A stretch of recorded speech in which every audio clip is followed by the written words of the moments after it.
በቅርቡ በሳውዲ አረቢያ በሚገኘው የሉል ሱልጣን የአየር ኃይል ማዕከል ላይ የተፈጸመ ጥቃት ዓለምን አስገርሟል። ነገር ግን ትልቁ ጥያቄ ጥቃቱ መፈጸሙ አይደለም፣ ጥያቄው እንዴት የሚለው ነው። ኢራን ይህንን ሁሉ ትክክለኛና እጅግ ምስጢራዊ የሆነ ወታደራዊ መረጃ ከየት ታገኛለች? የሚሳኤሎቹ አይኖች እነማን ናቸው? ዛሬ መካከለኛው ምስራቅ ሰማይ ላይ የተዘረጋውን ድብቅ የሳተላይት ስለላ መረብ እንፈትሻለን። የተወደዳችሁ እንዴት ናችሁ? ይህ ሬዲዮ ነው። በወሬ ገበያ ሰዓት ይህን አስገራሚ መረጃ አንድ ተጨማሪ ምርቃት ይዘን መተናል። አብራችሁን እንድትሆኑ በአክብሮት ጋብዘናል። እርግጥ ነው ኢራን የራሷ የሆኑ እንደ ፒያም እና ኑር ያሉ ሳተላይቶች አሏት።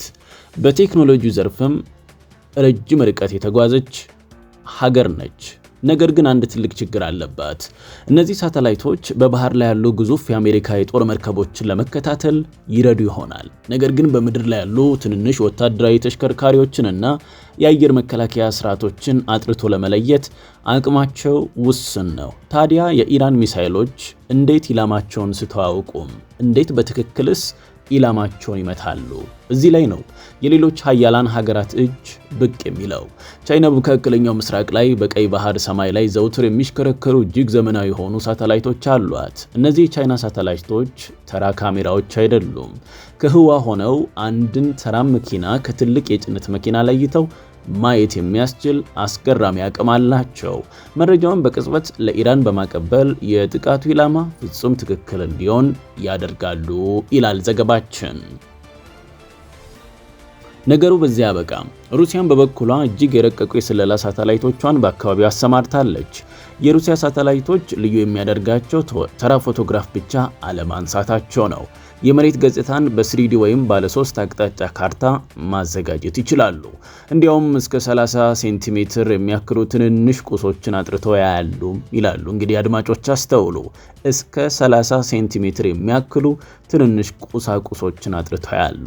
በአሁኑ ሰዓትም የአሜሪካ የጦር መርከቦች ያሉበትን አካባቢ በቅርበት ከመከታተል ባለፈም የሬዲዮ ሞገዶችን በመጥለፍ ሚስጥራዊ ግንኙነቶችን እያዳመጡ እንደሚገኙ ይነገራል።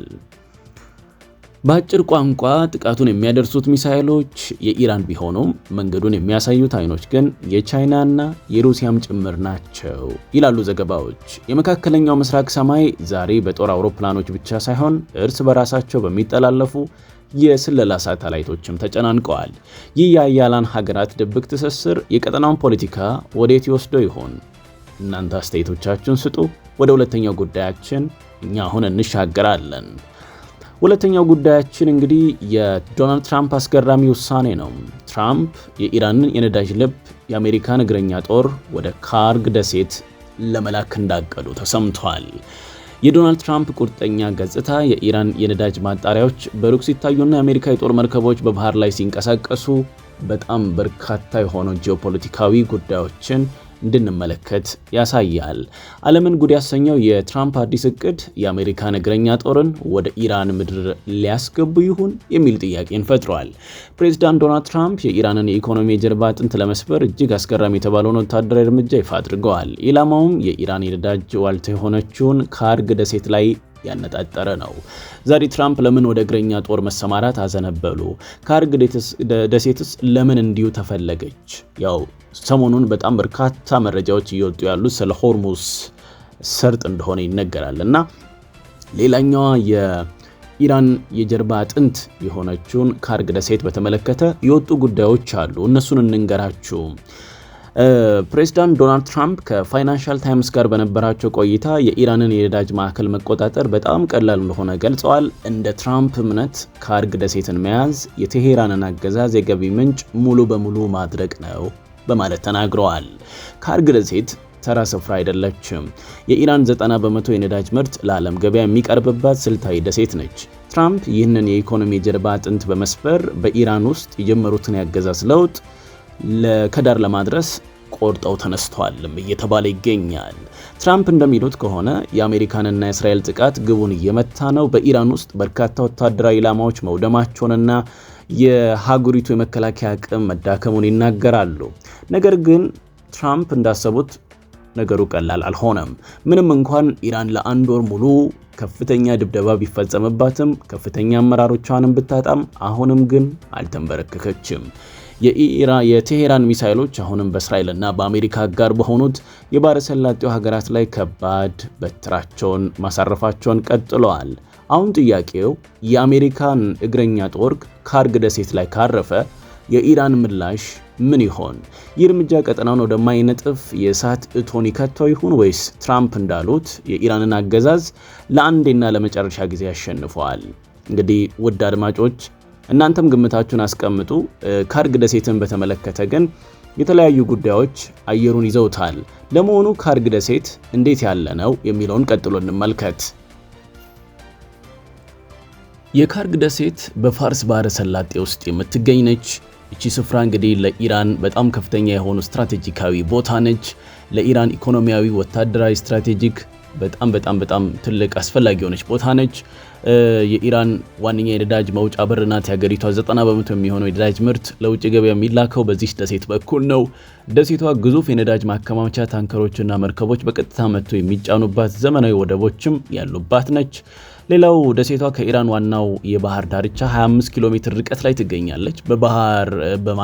በፋርስ ባህረ ሰላጤ ውስጥ ካሉ ጥልቅ የባህር ወለል አጠገብ በመሆኗ በጣም ግዙፍ የሆኑ የነዳጅ ጫኝ መርከቦች በቀላሉ ሊጠጉባት ይችላሉ። ይህም መገኛዋ ለኢራን የባህር ላይ ንግድ ቁልፍ ቦታ ያደርጋታል።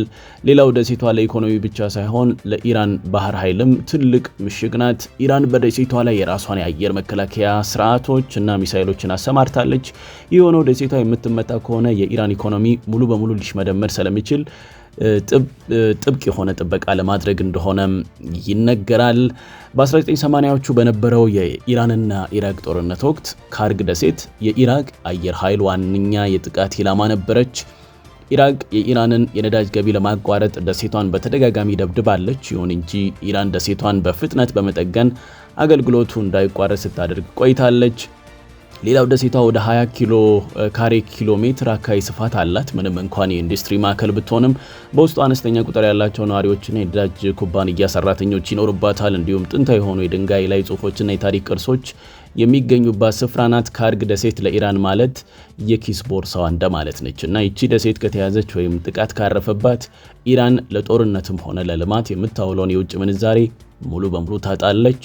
እንግዲህ እችኛዋን ቦታ ነው ዶናልድ ትራምፕ ለመምታት ሀሳብ ያላቸው እየተባለ ይገኛል። ክቡራትና ክቡራን አድማጮች በተለይ ኢራን የምታገኛቸው መረጃዎች መነሻቸው የት ነው? እንደዚሁም የካርግ ደሴት ጉዳይ ምንድን ነው?